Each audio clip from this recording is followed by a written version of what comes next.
Jika saya memberi pertanyaan kepada kamu, berapa luas Gunung Fuji yang ada di Jepang?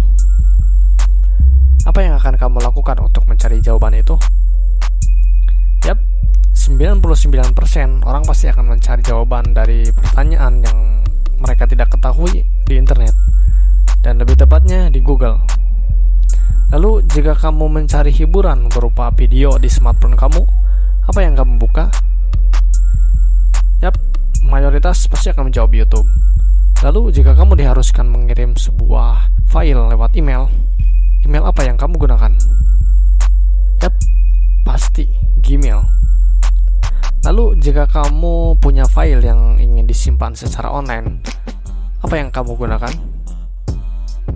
Yap, Google Drive. Lalu, jika kamu ingin menerjemahkan sebuah bahasa, apa yang kamu gunakan? Yap, Google Translate. Dan semua aplikasi yang disebutkan di atas, itu bisa kamu download juga di Google Play. Dan satu hal yang perlu kamu ketahui, 90% orang menonton video ini pasti menggunakan smartphone Android. Dan kamu tahu siapa pemilik Android? Yap, Google. Hampir semua lini dipegang oleh Google. Apakah kamu merasa Google adalah penguasa teknologi di era ini? Benar juga, tapi tidak 100%. Karena ada perusahaan lain yang produknya sangat dekat dengan aktivitas kita. Dan saya yakin 98% orang pasti menggunakannya setiap hari, yaitu WhatsApp, Instagram, Facebook. Dan dari 3 aplikasi sosial media besar ini dimiliki oleh satu nama, yaitu Facebook, yang sekarang adalah Meta. Oke, tapi kita tidak akan membahas 2 perusahaan besar itu. Mari kita bahas startup atau perusahaan teknologi besar di Indonesia. Saya telah mengelompokkan beberapa berdasarkan kategori, dan berikut pengelompokan perusahaan atau startup berdasarkan niche atau kategorinya, yang familiar bagi kita pastinya.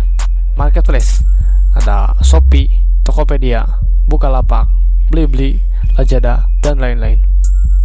Transportasi online, ada Gojek, Grab, Maxim, InDriver, dan sebagainya. Food delivery, ada GoFood, GrabFood, ShopeeFood, Pizza Hut Delivery, McDonald's. Aplikasi booking atau pemesanan, ada Trivago, Traveloka, Tiket, Agoda, dan lain-lain. Aplikasi kredit online, ada Kredipo, Akulaku, PayLater di masing-masing marketplace, dan lain-lain. Kurang lebih, itu adalah pengelompokan kategori berdasarkan niche. Nah, sekarang jika saya tanya, marketplace apa yang sering kamu buka? Pasti dominan dari kalian pasti menggunakan Shopee atau Tokopedia. Mungkin sebagian masih ada yang menggunakan Bukalapak, Lazada, dan lain-lain. Tapi saya yakin itu hanya sebagian kecil. Lalu, bagi Anda yang suka menggunakan transportasi online, aplikasi apa yang sering kamu gunakan? Dan pasti, Gojek dan Grab menjadi pilihan utama. Hingga jika kamu mager dan lapar, kamu pesan makanan, kamu akan pesan di mana? Sudah pasti juga, GoFood dan GrabFood adalah pilihan yang paling utama. Bagi Anda yang sering bepergian antar kota dan mencari penginapan, lantas kamu pesan itu semua lewat mana? Yap, Traveloka dan Tiket atau Trivago adalah pilihan yang cukup dominan. Lalu tiba-tiba kamu butuh barang atau sesuatu yang konsumtif dan tidak punya uang juga. Apa yang kamu lakukan? Pasti Kredipo atau Akulaku atau PayLater di marketplace pilihanmu. Dan faktanya, setiap niche masih memiliki persaingan yang ketat, sehingga kita pun sulit mendapatkan nama tunggal yang dominan. Jika kita ingin menanyakan pertanyaan di atas ke orang lain pun, pasti jawabannya tetap 50-50. Dan perlu kamu ketahui, selagi persaingan masih ketat, persaingan masih imbang, maka tidak ada satupun startup atau perusahaan yang untung. Atas apa dan kenapa? Bukankah mereka paling tidak sudah untung atau profit? Karena toh konsumen Indonesia juga besar dan banyak, terlebih banyaknya iklan yang mereka gemburkan dan spanduk di mana-mana, serta layanan yang sering kita gunakan pula. Apakah itu membuktikan dan menjamin bahwa mereka sudah untung? Saya rasa tidak. Oke, saya ambil contoh. Apakah kamu suka belanja online jika atau hanya ada promo, voucher, cashback, bonus, atau angka kembar saja? Sudah pasti banyak.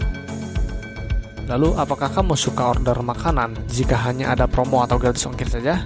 Pasti juga cukup banyak yang melakukan ini. Jika iya semua, selamat.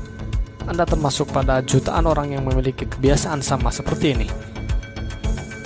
Jutaan orang senang, tapi faktanya startup tidak cukup senang.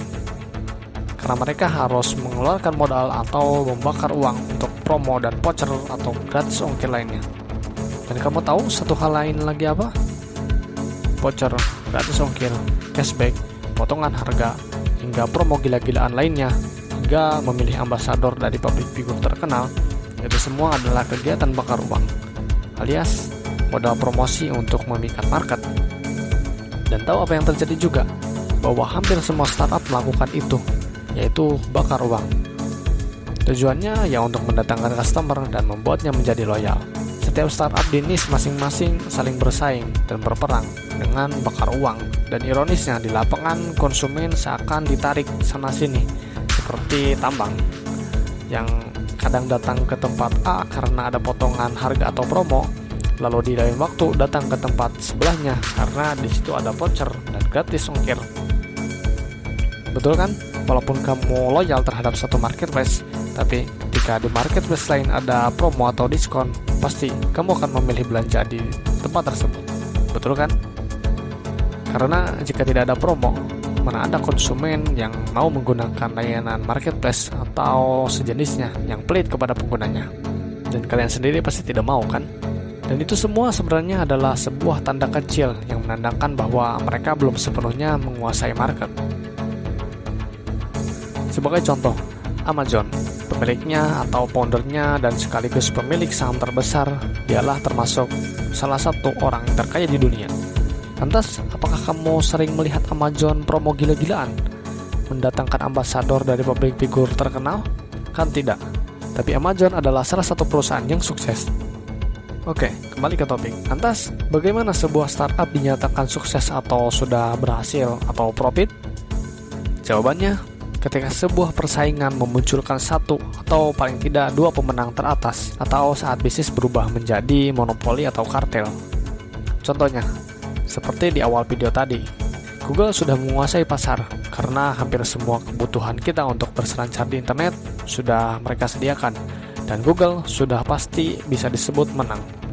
Facebook menjadi penguasa pasar jejaring sosial karena WhatsApp, Facebook, Instagram menjadi aplikasi yang sering digunakan oleh semua orang. Dan digital marketing atau para advertiser dominan beriklan atau melakukan promosi di media ini, yaitu Facebook. Hingga contoh lain pun, Microsoft yang mendominasi pasar operating system, dan Amazon yang menguasai e-commerce global. Dan nama-nama tadi adalah nama-nama perusahaan yang sudah berada di atas. Jadi, jika ada kompetitor pun yang sejenis, itu hanya secuil, dan sudah pasti untuk mengalahkan mereka, jangankan mengalahkan, sejajar pun sangat sulit sekali. Jadi, pada intinya, pemenang bagi startup di Indonesia adalah saat ada satu tersisa dari setiap niche. Dan jika ada dua pun tersisa, mereka pasti akan main mata dan berubah menjadi kartel. Contohnya Facebook yang membeli Instagram dan WhatsApp. Karena Facebook memiliki potensi bahwa Instagram dan WhatsApp akan menjadi aplikasi yang dominan digunakan, dan Facebook paham dan tidak ingin juga dikalahkan oleh Instagram dan WhatsApp ketika Facebook dan Instagram WhatsApp tidak dalam satu naungan. Contoh lain, baru-baru ini Goto, salah satu crossover yang cukup luar biasa, di mana produk primary alias makanan dan transportasi ada di sisi Gojek, dan marketplace kebutuhan sekunder hingga gaya konsumtif cenderung ada di sini, Tokopedia. Lalu apakah mereka bisa disebut sudah menang?